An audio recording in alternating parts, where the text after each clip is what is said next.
Alors aujourd'hui, nous allons continuer notre thématique sur la vie de Joseph. Normalement, c'est la dernière réunion sur Joseph, avant la prochaine bien sûr, mais... Alors, est-ce que vous connaissez quelqu'un dans la vie qui a vraiment vécu une injustice? Cette injustice s'est transformée en tempête, à tel point qu'il a été enfermé pendant 27 ans. Ça vous dit quelque chose? Qui se lance? Mandela. Joseph aussi, justement. Le parallèle est là. Il y a les deux noms que j'attendais. Parce que les deux, c'est vrai. Joseph a vraiment été enfermé de façon injuste. Il a vraiment existé. C'est pas qu'un mythe. C'est une réalité. Et Mandela aussi, après 27 ans d'emprisonnement de façon injuste, vous savez que cette épreuve douloureuse, cette injustice, c'est fini en bénédiction pour son pays. Mandela est sorti, il a enlevé la ségrégation et toutes ces choses mauvaises qu'il y avait dans son pays. Il a été une bénédiction. Mais à quel prix? 27 ans de prison et d'injustice. C'est horrible quand même. Moi, j'aimerais même pas faire 7 mois de prison de façon injuste. 7 jours non plus. Même 7 heures, c'est quoi cette histoire? On est bien ici, dans la présence du Seigneur. Après, Joseph était dans la présence du Seigneur malgré la prison dans laquelle il était. La vie de Joseph est une inspiration pour chacun d'entre nous. Vous savez, Joseph a fait 13 années de prison. Enfin, 11 ans de prison, 11 ans d'épreuve, d'esclavage et 2 ans de prison. Il a eu 13 années d'épreuves violentes. J'aimerais résumer un petit peu la vie de Joseph ce matin et après on va rentrer dans l'arrivée de la promesse. Il est temps, après 13 ans, que la promesse pour Joseph s'accomplisse. Peut-être que ce matin, il y a quelqu'un qui est dans ce lieu et qui se dit, ça fait des années que je souffre. J'en ai marre. J'en peux plus. Mon épreuve est trop longue. Seigneur, je suis à bout. Laisse-moi te dire que ce matin, Dieu a une parole pour toi. Dieu, ce matin, veut te réconforter et te dire, je sais ce que tu vis. Je connais ton épreuve. Mais je suis aussi celui qui peut y mettre fin. Et ce matin, je veux croire qu'il y a une parole pour certains d'entre vous. Alors, Joseph est passé, premièrement, par les conflits familiaux. Alors, si je pose la question ce matin, alors je ne vais pas le faire, mais si je disais qui est passé par des conflits familiaux, je pense que toutes les mains se lèveraient. Sauf moi, dans notre famille, on est parfait. Bien sûr, déjà, si je rentre dans ma famille devient imparfaite. J'ai mon caractère. On dit têtu comme un breton. Et maintenant, je suis devenu niçois, donc ça rajoute encore pire à ma condition. Mais bien sûr que les conflits familiaux existent dans toutes les familles. Et vous savez, Joseph n'a pas été mis à part dans cette situation-là. Il est déjà le chouchou de son père. Et puis on voit que ses frères vont être jaloux. Et puis les songes qu'il reçoit vont aggraver les choses. Au point où les frères vont commencer à le détester. Il passe de statut de petit frère à statut d'ennemi aux yeux de ses frères. Je trouve ça déjà violent. Vous imaginez, ceux qui sont là normalement pour vous épauler, pour vous entourer, pour vous aimer, sont devenus vos ennemis. Ça commence vraiment très mal pour Joseph. Mais Dieu sait. Dieu connaît la vie de Joseph, il connaît son avenir. Il sait toutes choses. Joseph ensuite va passer par la trahison et l'esclavage. Alors que ses frères sont devenus ennemis, ils vont commencer à comploter contre lui, même à vouloir le tuer. Ensuite, plutôt que de le tuer, un des frères, Ruben, heureusement, va dire non, on ne peut pas porter la main sur notre frère de cette façon. Vendons-le, imaginez-vous. La vie de Joseph qui commence comme ça, c'est quand même assez violente. Je ne sais pas si vous vous rendez compte. Moi, nous, on est nombreux dans notre famille. Une équipe de foot. Mais imaginez-vous que ces gens-là se disent, tiens, mes frères, mes sœurs disent, Laurie, toi, t'es casse-pied. Toi, tu nous énerves un peu parce que t'es le chouchou de tes parents. Je suis votre chouchou ou pas? Ils vont pas répondre là. Ma mère dit, ce sont tous mes chouchous. Gloire à Dieu. Nous sommes tous les chouchous de Dieu aussi, c'est important. Tous dans sa main. Dieu nous aime. Et imaginez qui me revendent comme esclave. Déjà, qu'ils veuillent me tuer, ça me blesserait. Je serais attristé. Mais en plus, qui te vendent comme esclave. Allez, espèce de moins que rien. Tu ne vaux pas plus qu'un esclave à nos yeux. Waouh! Joseph a dû souffrir. Peut-être que dans cette salle, il y a des gens qui sont rejetés par leur famille. Il y a des gens qui sont méprisés, qui sont vus comme des moins que rien dans leur propre famille. Laisse-moi te dire que Jésus t'aime. Et aux yeux de Dieu, tu es précieux. Tu n'es pas juste un enfant de plus. Aux yeux de Dieu, tu as une valeur inestimable. Et cette valeur, elle t'a été démontrée par le sacrifice de Jésus à la croix. Dieu t'aime tellement qu'il a donné Jésus son Fils pour toi. Et j'aimerais ce matin déjà que tu puisses reconnaître que Dieu t'aime et que tu puisses le savoir. Si tu dois retenir une phrase aujourd'hui, c'est « Dieu t'aime ». Dieu t'aime, il a donné son Fils Jésus pour toi. Ne l'oublie jamais. L'amour de Dieu est immense. L'amour de Dieu n'a aucune limite pour toi. Mais toi, est-ce que tu te saisiras de cet amour?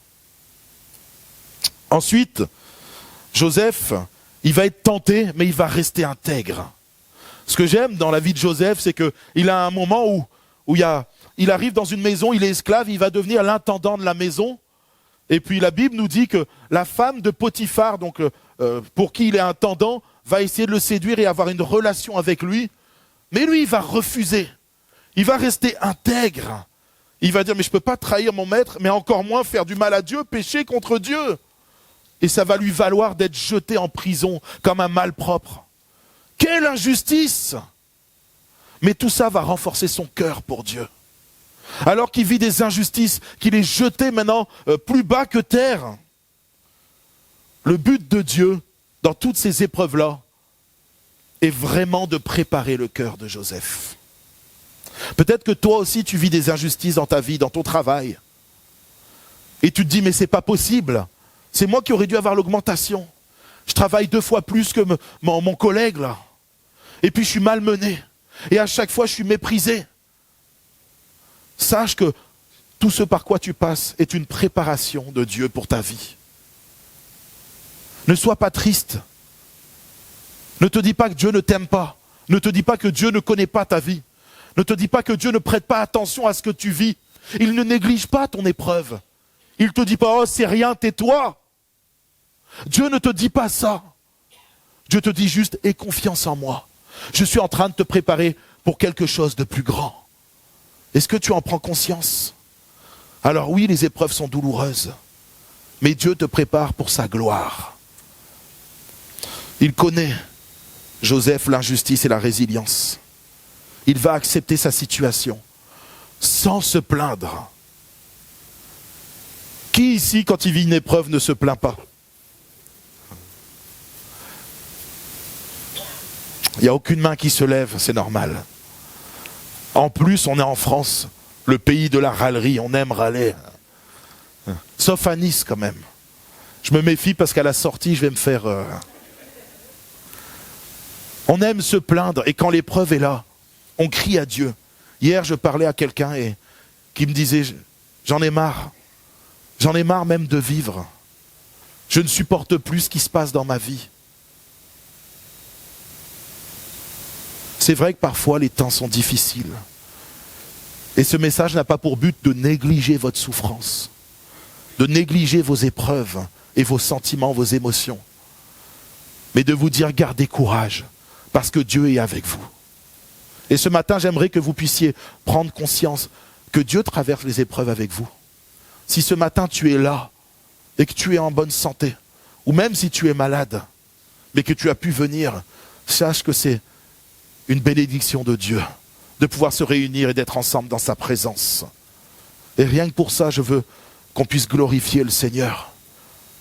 Peut-être que tu es au bout du rouleau, mais sache que Dieu a déroulé quelque chose de plus grand encore pour toi. Un rouleau immense. Et il n'en a pas fini avec toi. Il veut écrire des choses sur ta vie pour sa gloire. Es-tu prêt à traverser ton épreuve, aller plus loin encore, afin que Dieu se serve de toi avec puissance? C'est la question que je voudrais te poser ce matin. Ne désespère pas, parce que Dieu a un plan divin pour ta vie. Vous savez, une épreuve, c'est difficile. Vous connaissez, tu peux avoir une épreuve, mais pas 15. Tu peux avoir 2 épreuves, mais pas 15. Tu peux avoir 3 épreuves, mais pas 15. Mais en fait, tu peux en avoir 15. Tu peux en avoir même bien plus. Excusez-moi, c'était un remix des ch'tis. Mais la réalité, enfin des tuches, la réalité, c'est que les épreuves font partie de la vie du chrétien. Et c'est comme des pièces de puzzle où tu es là, tu dis, mais pourquoi ? Pourquoi à ce moment-là, je souffre ? Je ne comprends pas, Seigneur. Je ne comprends pas pourquoi il m'arrive telle chose. Et puis tu avances et une autre épreuve qui survient.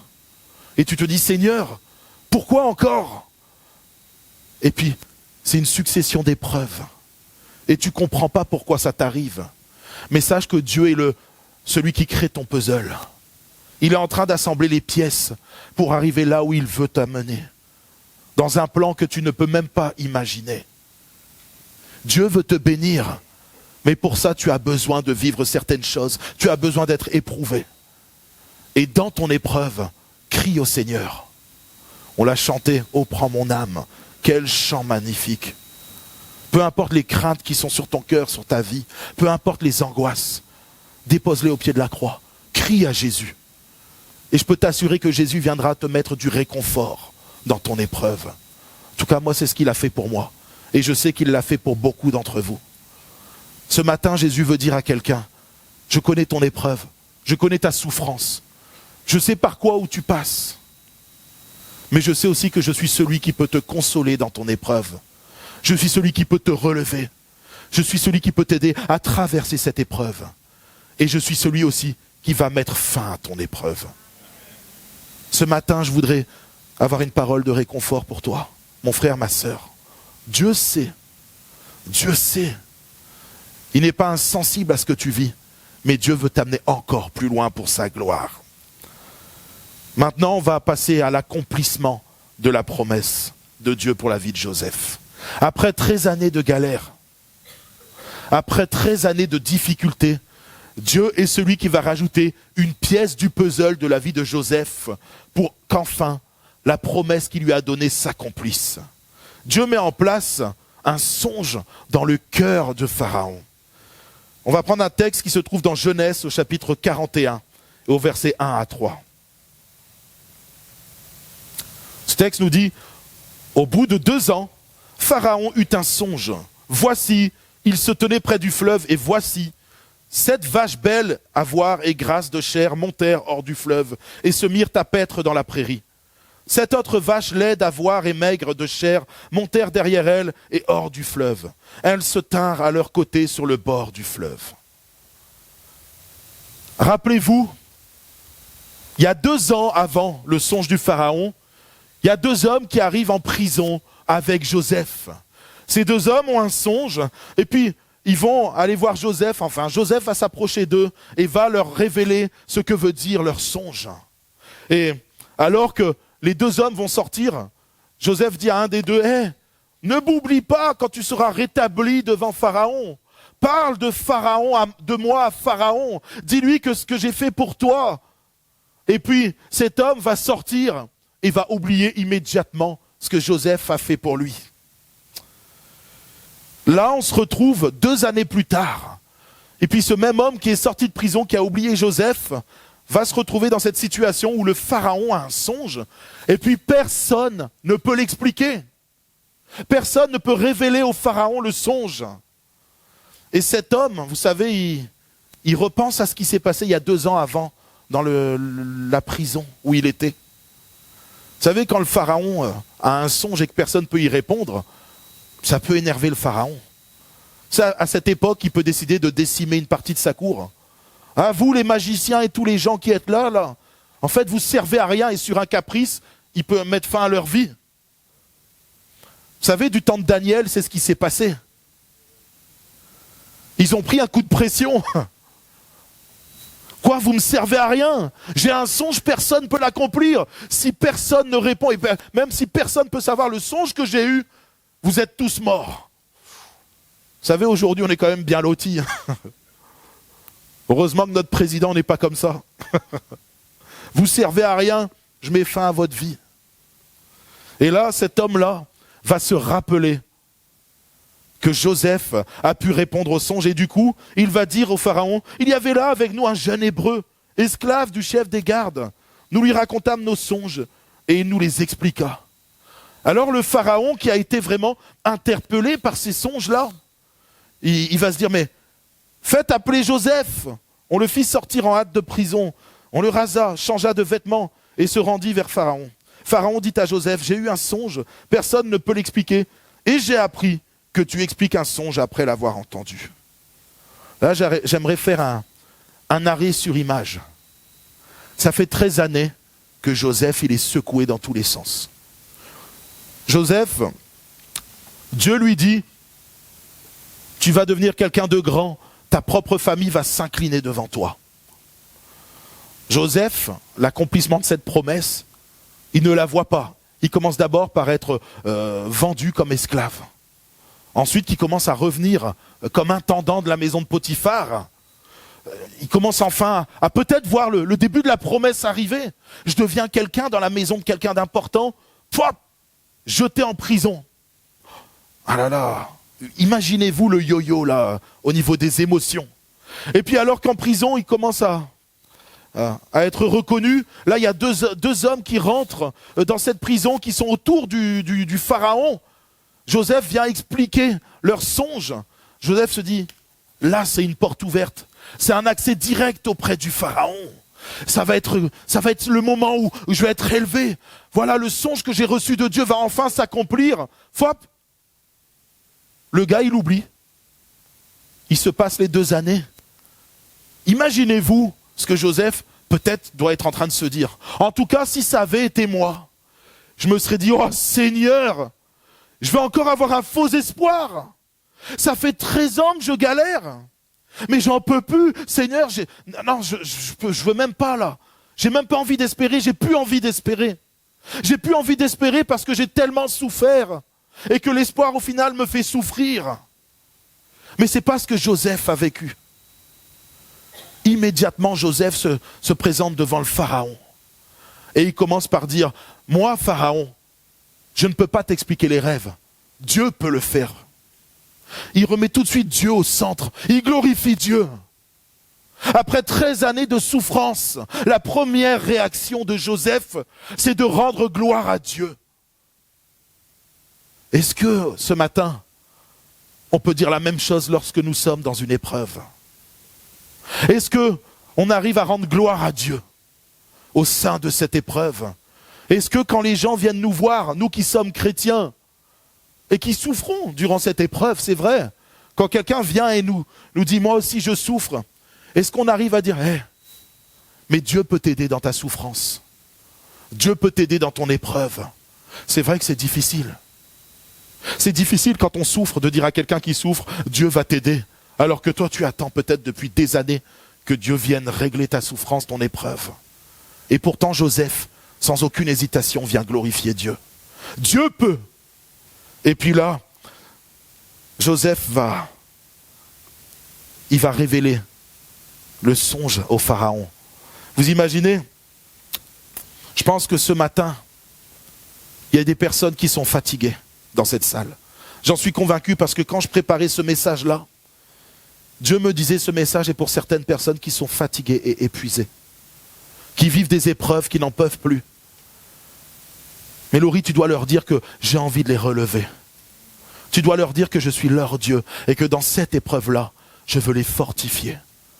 Peut-être que tu n'en peux plus parce qu'une partie de ta famille te fait souffrir.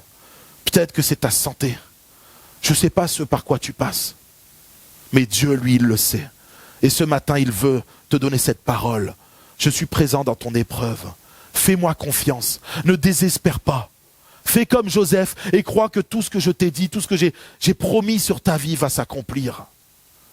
Ne désespère pas, seulement crois jusqu'au bout. Et je te relèverai et au moment donné, ton épreuve se finira. Est-ce que tu veux croire que les promesses de Dieu vont s'accomplir pour ta vie? Est-ce que tu veux croire que Dieu est toujours le maître malgré la situation que tu es en train de traverser? Sache que tu es dans le creux de la main de Dieu. Sache que Dieu est au contrôle de ta vie. Il est celui qui rajoute les pièces de puzzle. Mais crois-le par la foi. Crois que Dieu va t'aider. Voici un verset qui se trouve dans Jacques au chapitre 5 et au verset 11. Voici, nous disons bienheureux ceux qui ont souffert patiemment. Vous avez entendu parler de la patience de Job, et vous avez vu la fin que le Seigneur lui accorda. Car le Seigneur est plein de miséricorde et de compassion. Ce matin, Dieu veut te bénir. Ce matin, Dieu veut te faire du bien. Dieu veut te relever. Est-ce que toi, tu es prêt à recevoir les bénédictions de Dieu ce matin? Ou alors est-ce qu'une fois de plus, tu te dis non, ces bénédictions ne sont pas pour moi. Je souffre depuis tellement longtemps, j'en peux plus. Crois que Dieu ce matin veut te bénir dans ton épreuve. Alléluia. Vous savez, le but de Dieu dans les épreuves de Joseph, c'était pas seulement de le faire devenir le second. Parce qu'après que Joseph ait répondu au songe, après qu'il ait expliqué le songe au Pharaon, Joseph va être élevé au rang de numéro 2 de toute l'Égypte. Est-ce que vous imaginez? C'est quoi le pays le plus puissant aujourd'hui? Allez, ça peut diverger en fonction des... Russie, États-Unis, Chine. Je dis Chine parce que j'ai un frère chinois aujourd'hui. Donc voilà. On a des Chinois dans la salle, gloire à Dieu pour la Chine. Gloire à Dieu pour les chrétiens chinois. On a des Égyptiens aussi. On a de tout, des Roumains. On a moi, on ne sait pas trop ce que je suis. Un mélange de plein de choses, mais gloire à Dieu. Imaginez-vous que vous devenez le numéro 2 du pays le plus puissant du monde. C'est ce qui s'est passé pour Joseph à l'époque.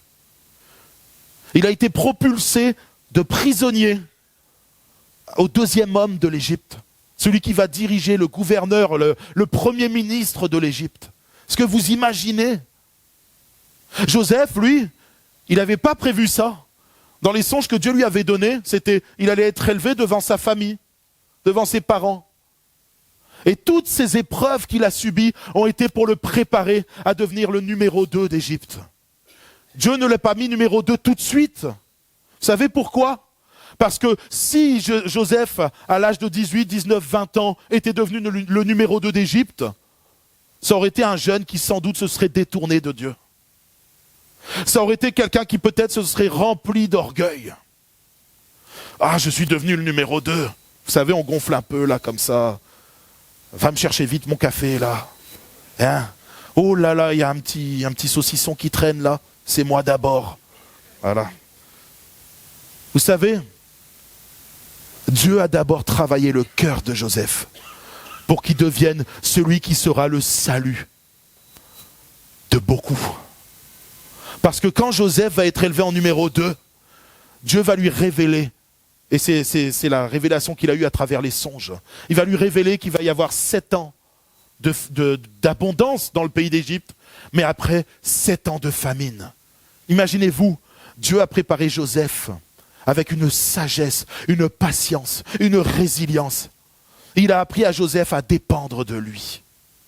Et quand Joseph devient le numéro 2, il va faire des choses magnifiques, non pas seulement pour le pays d'Égypte, pour sa famille, mais aussi pour tous les pays qui englobent l'Égypte à ce moment-là. Je ne sais pas pour vous, mais qui peut dire qu'il a la sagesse de Joseph aujourd'hui? Vous savez, moi, si le pharaon était venu me dire j'ai un songe, je vois 7 vaches grasses là qui se baladent, et puis il y a 7 vaches maigres, puis les maigres vont manger les grasses. Immédiatement, j'aurais dit au pharaon, viens, on fait un barbecue géant. Ah oui, je me dis, attends, on va pas perdre les vaches grasses, tu vois. Sauf que Joseph, il a vu autre chose. Dieu lui a révélé qu'il y aurait 7 ans d'abondance et 7 ans derrière de famine. Et Dieu lui a donné, non pas seulement la révélation de ce que ça voulait dire, mais comment agir pendant ces temps-là. Dieu est en train de travailler ton cœur. Il est en train de travailler ta vie pour que tu puisses, pour sa gloire, dans le plan qu'il a prévu pour toi, agir avec beaucoup de sagesse, avec sa sagesse à lui. Je sais que ce n'est pas facile. Je sais que parfois on subit des choses qui nous éprouvent, au-delà même parfois on a l'impression de nos propres forces. Mais Dieu te dit ce matin, si tu passes par tout ça, c'est parce que j'ai besoin de toi à l'avenir dans quelque chose de glorieux. Dieu veut se servir de toi pour sa propre gloire. Es-tu prêt à servir Dieu? Es-tu assez préparé? Aujourd'hui, j'ai envie de te dire que personne n'est jamais assez préparé. Mais tant qu'on se tient dans la présence de Dieu, il vient nous réconforter, il vient nous aider à traverser tout ça. J'aimerais ce matin te dire aussi que Joseph, avec tout ce qu'il a vécu, est venu impacter sa génération. Vous imaginez, c'est le petit jeune de 17 ans qui finit numéro 2 à 30 ans du pays le plus puissant du monde. Il aurait pu dire maintenant c'est bon, j'ai assez subi, maintenant c'est bon. Dieu m'a relevé, je suis enfin arrivé dans cette promesse qu'il m'avait faite et maintenant je vais aller sur les plages de l'Égypte, je vais aller me promener au bord du Nil et c'est bon, je vais me la couler douce pendant un long moment. Joseph a compris que toutes les épreuves qu'il avait vécues étaient pour qu'il puisse maintenant glorifier le Dieu. La première chose qu'il va mettre en place, c'est le retour de sa famille. Enfin, sa famille vient et puis il va, sans que sa famille ne le sache encore, bénir sa famille. Il va être celui qui sauve sa famille pendant les temps de famine. Il va être celui qui sauve son pays, l'Égypte, pendant les temps de famine. Mais il est aussi le salut de tous les pays qui environnent l'Égypte à cette époque. Parce qu'il n'y a plus rien à manger. Vous savez, c'est exceptionnel. C'est exceptionnel comment Dieu va se servir de Joseph avec puissance. Nous parlons de quelqu'un qui a été brisé pendant 13 années. Un brisement profond, où il a été arraché à ses racines, arraché à sa famille, arraché à son rang de chouchou, pour être plus bas que terre. Et Joseph, quand il va revenir pour glorifier Dieu, il va être celui qui représente parfaitement la puissance de Jésus sur cette terre. Ce matin, j'ai envie de te dire que Jésus représentait Joseph à ce moment-là. Jésus est celui qui peut te sauver toi. Il est celui aussi qui peut sauver ta famille. Il peut sauver les gens de ton entourage. Il peut sauver les gens de ton travail. Il peut sauver les gens de ta ville. Mais Jésus veut se servir de toi. Peu importe l'épreuve, peu importe ce que tu vis. Il y a un temps où Jésus veut que tu te lèves et que tu impactes toutes les personnes qui sont autour de toi. Mais est-ce que tu es prêt à relever ce défi? Dans les prières, Jésus revient bientôt. Et je peux vous assurer qu'il y aura des pleurs et des grincements de dents. Il y aura des gens qui vont souffrir. Mais ce matin, j'aimerais te dire que Dieu veut se servir de toi. Là où tu es, il veut que tu te lèves et que tu brilles dans ces ténèbres, afin que tu puisses être le salut d'une personne autour de toi. Peut-être de plusieurs personnes, et peut-être même de toute une ville. Je crois peut-être que dans cette salle, Dieu veut se servir d'une personne pour aller auprès de la mairie, auprès du maire. Et que le maire puisse peut-être être touché. Dieu veut se servir de chacun d'entre nous, là où nous sommes, pour être le salut de quelqu'un d'autre, en Jésus-Christ bien sûr. Nous n'avons pas le pouvoir de sauver quelqu'un, mais si Jésus vit en nous, si on lui donne la première place, alors il viendra toucher les personnes qui nous entourent. Ce matin, est-ce que tu veux que Jésus soit le centre de ta vie? Est-ce que ce matin, tu es prêt à laisser toute ta vie à Jésus? Malgré les difficultés, même dans ta souffrance, es-tu prêt à laisser Jésus agir avec puissance? Est-ce que dans ton épreuve, tu laisserais Jésus agir avec puissance? C'est la question que j'aimerais te poser ce matin. Est-ce que tu es prêt, malgré ce que tu vis, à être une lumière dans les ténèbres? Parce que Jésus désire ardemment que tu sois une lumière, comme Joseph qui est un exemple parfait pour nous. En prison, il était une lumière pour les gens. Dans la maison de Potiphar, il était une lumière pour les gens. Dans sa famille, alors que ses frères avaient un cœur mauvais, il était une lumière dans sa famille. Et quand Jésus va l'élever en gloire, le mettre au rang numéro 2 de toute l'Égypte, il restera une lumière. Et ce matin, j'aimerais te dire que Jésus veut que tu brilles. Tu brilles parce qu'aujourd'hui, nous sommes dans un monde ténébreux. Un monde où il n'y a plus d'espoir. Une famine spirituelle est sur cette terre aujourd'hui. Regarde autour de toi. Regarde les membres de ta famille qui n'ont pas le Seigneur Jésus. Tu peux me dire tout ce que tu veux, mais ils souffrent. Et même si parfois ils nous donnent l'impression d'être heureux, il y a quand même une souffrance, un vide. Il leur manque Jésus. Et tant que Jésus n'est pas le centre de ta vie, cette famine spirituelle ne peut pas être comblée. Et aujourd'hui, plus que jamais, le monde vit une famine spirituelle. Le monde rejette Jésus-Christ. Est-ce que vous avez vu le défilé qu'ils ont fait à Toulouse avec la statue de Lilith? Vous savez, Lilith, c'est démoniaque. Alors qu'aujourd'hui, on n'a plus le droit de prêcher librement la parole de Dieu dans les rues. Alors que même dans nos églises, nous ne sommes plus libres de dire ce que nous voulons. Le monde fait défiler des statues démoniaques dans des villes. Il dépense des millions d'euros pour ça. C'est un désert spirituel. Le monde souffre. Et au lieu de se tourner vers Jésus-Christ, celui qui est la solution pour l'humanité, celui qui a la solution, qui est l'oasis de ces déserts, ils vont aller vers celui qui a créé le désert sur cette terre. Le monde a besoin des enfants de Dieu. Le monde a besoin des enfants de Dieu parce que Christ vit en eux. Et ce matin, plus que jamais, le monde a besoin de toi. Les gens de ton entourage ont besoin de toi. Ils ont besoin de rencontrer Jésus-Christ. Ils ont besoin de découvrir l'amour de Jésus à travers toi. Ils ont besoin de voir à quel point tu es joyeux. Parce que c'est ce que Jésus fait dans une vie. Il te rend joyeux. Il met une paix. Il met une assurance. Il met la vie en abondance.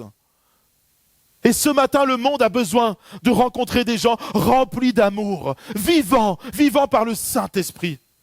Est-ce que tu veux être de cela? Est-ce que tu veux être cet enfant de Dieu qui brûle, qui brille dans cette génération plongée dans les ténèbres? C'est la question que Jésus te pose ce matin. Est-ce que tu veux briller pour sa gloire? Est-ce que tu veux être un phare au milieu des personnes qui sont dans les ténèbres? Là où tu es, tu peux être une lumière pour le Seigneur. Et peu importe qui tu es, peu importe l'épreuve qui s'abat sur ta vie, peu importe ton rang social, même tu peux être le plus petit, Jésus veut se servir de toi avec la puissance du Saint-Esprit. Et ce matin, c'est la grande question. Est-ce que tu veux vivre ta vie? Ou alors avoir les yeux baissés et dire je souffre, j'en peux plus de ces épreuves, c'est bon, c'est fini pour moi? Ou est-ce que tu veux lever la tête vers Jésus et dire tu es mon roi, mon sauveur? Je sais qu'un jour tu viendras me délivrer de cette épreuve, mais en attendant, je veux briller pour ta gloire, Jésus. Alors que ses frères reviennent en Égypte, on va prendre le texte en Genèse au chapitre 42, versets 6 à 8. Joseph commandait dans le pays. C'est lui qui vendait du blé à tout le peuple du pays. Les frères de Joseph vinrent et se prosternèrent devant lui, la face contre terre. Joseph vit ses frères et les reconnut. Mais il finit d'être un étranger pour eux. Il leur parla durement et leur dit « D'où venez-vous » Ils répondirent « Du pays de Canaan pour acheter des vivres. » Joseph reconnut ses frères, mais eux ne le reconnurent pas. C'est un peu comme l'histoire de Jésus, qui est venu parmi les Juifs, parmi ses frères, et ils ne le reconnurent pas. Ce matin, mon frère et ma sœur, parfois dans nos épreuves, dans nos déserts, nous aussi, on a du mal à rencontrer, à reconnaître que Jésus est là et qu'il nous bénit. Ses frères étaient aveuglés par la culpabilité. Je n'ai pas le temps de lire tout le texte, à part si vous avez encore 1h30 à tuer devant vous. Qui peut rester 1h et demie encore? Il y a quelques mains. On voit qu'on n'est pas au Congo. Au Congo, 4 heures après, alléluia, on reste toute la journée. Nous, à midi, attends, il y a le poulet qui...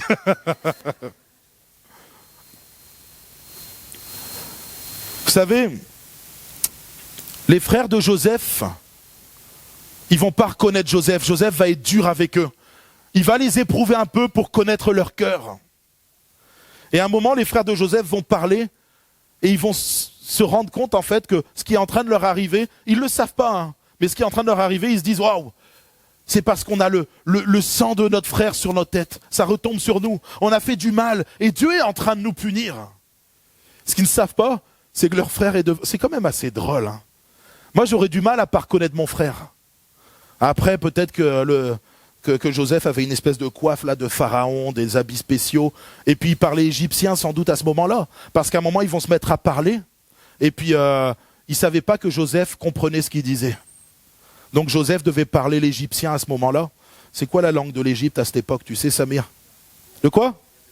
Il y avait plusieurs langues. Bon, il parle une des langues, voilà. En tout cas, il ne parlait pas breton, ça c'est une certitude. Mais bon. Alors que Joseph aurait pu se venger. Joseph va pardonner. J'aimerais maintenant vous parler du pardon rapidement. Je ne vais pas rester trop longtemps, mais c'est un sujet tellement important. Peut-être que dans cette salle, il y a des personnes qui sont comme les frères de Joseph, pris de culpabilité. On l'a entendu ce matin. Dieu a parlé. Peut-être qu'il y a des personnes qui culpabilisent, qui disent « Moi, ce que j'ai fait, Dieu ne peut pas me pardonner. C'est pas possible. J'ai été trop loin et tout ce qui m'arrive aujourd'hui, c'est parce que je suis sale. Et tu n'oses pas t'approcher de Dieu parce que tu dis « Je suis sale, il ne me pardonnera pas. » Sache que Dieu veut te pardonner. Sache que Dieu a la capacité de te pardonner.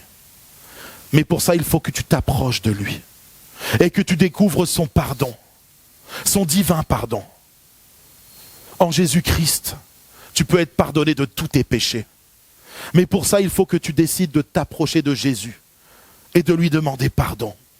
Vous savez, les frères se sont approchés de Joseph sans s'en rendre compte. Et au bout d'un moment, Joseph va se révéler à eux. Il va leur dire, je suis votre frère, je suis celui que vous avez vendu, celui que vous avez rejeté. Il va le dire, mais ne soyez pas dans la culpabilité. Je vous pardonne. Le fait que Joseph pardonne leur frère va amener chez leur frère peut-être l'envie de se repentir. Ce matin, j'aimerais juste te poser cette question. Jésus s'approche de toi et il veut t'offrir son pardon, son divin pardon. La grande question que je voudrais te poser ce matin, c'est est-ce que toi, tu es prêt à demander pardon à Jésus pour tes fautes? Est-ce que tu es prêt à demander pardon à Jésus pour tes péchés? J'aimerais qu'on puisse fermer les yeux ce matin.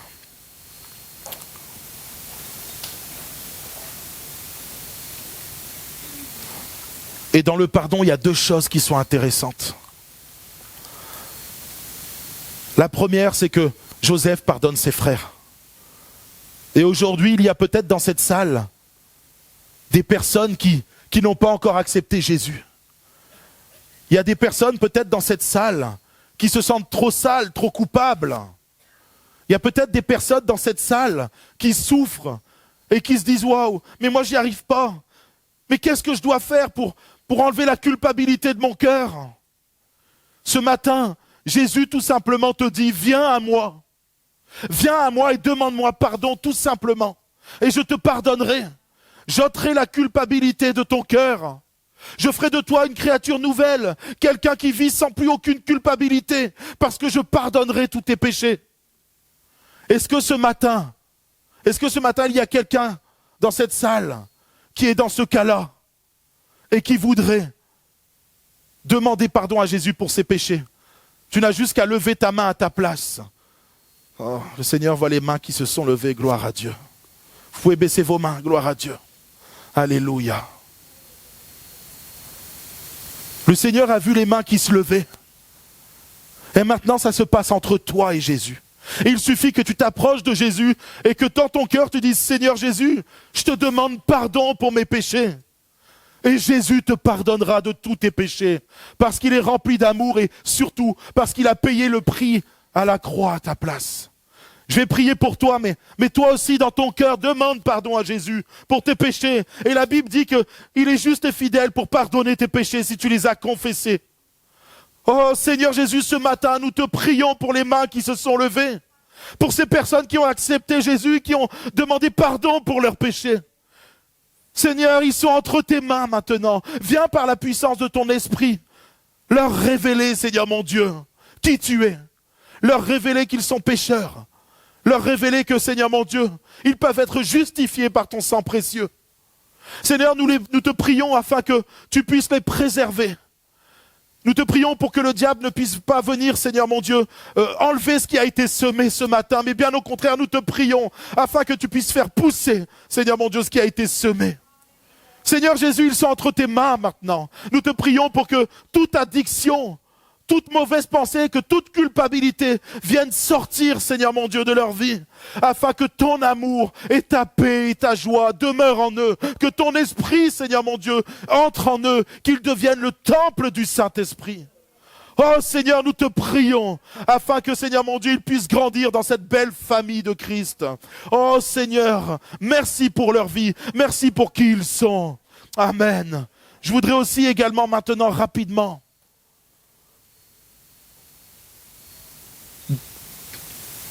prier pour certaines personnes qui ont du mal à pardonner.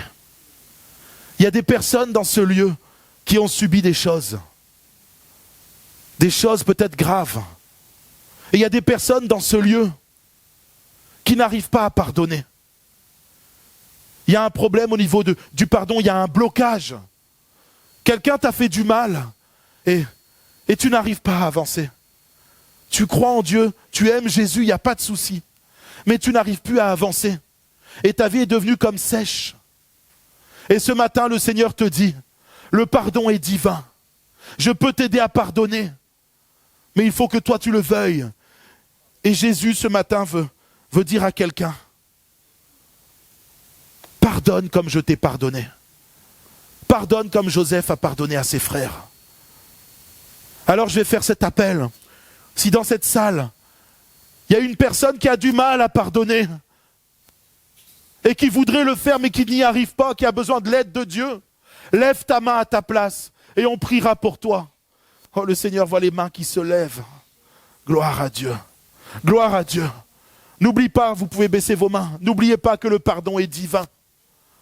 Que pour pardonner, il faut vraiment que Dieu vous aide à pardonner. On va prier pour vous. Ce que j'aimerais, c'est que toute l'Église se lève. Et puis que tous ensemble, nous puissions prier. Afin que ces personnes qui ont levé leurs mains puissent arriver à pardonner aux personnes qui leur ont fait du mal. C'est un moment tellement important. Parce que quand on pardonne, on est libéré de ce qui nous rongeait. Et tant que tu n'as pas réussi à pardonner, tu ne seras pas libéré du mal qu'on t'a fait. Mais au moment où tu décides de pardonner, au moment où Jésus t'aide à pardonner, alors tu es libéré de ce qui te rongeait. Et ce matin, c'est ce que Dieu veut pour ta vie. Il veut te libérer du mal qui t'a été fait. Oh Seigneur Jésus, ce matin, avec toute l'Église, nous élevons nos voix et nous te prions afin que tu puisses libérer nos frères et sœurs qui avaient du mal à pardonner. Donne-leur la force de pardonner, que ton esprit vienne les aider à pardonner à ceux qui leur ont fait du mal. Oh Seigneur, libère-les du mal qui les ronge, libère-les de toute souffrance, de toute culpabilité. Oh Seigneur Jésus, viens maintenant par la puissance du Saint-Esprit libérer ces enfants qui ont besoin de toi, besoin que tu viennes les aider. Oh Seigneur Jésus, afin qu'ils puissent vivre une vie où ils avancent, où ils sont heureux et comblés de ton bonheur. Seigneur Jésus, tu es le seul à pouvoir libérer. Tu es le seul à pouvoir agir. Tu es le seul à pouvoir leur donner la force de pardonner ceux qui leur ont fait du mal. Et Seigneur Jésus, nous te demandons aussi de venir cicatriser leur cœur, afin qu'ils puissent guérir, Seigneur mon Dieu, de tout mal qui leur a été fait. Parce que tu es Jésus, celui qui guérit. Oh Seigneur, ce matin, nous te louons, nous t'adorons et nous te remercions parce que des choses ont été faites, Seigneur mon Dieu, par la puissance de ton esprit et par la puissance de ton nom, Jésus. Amen, alléluia.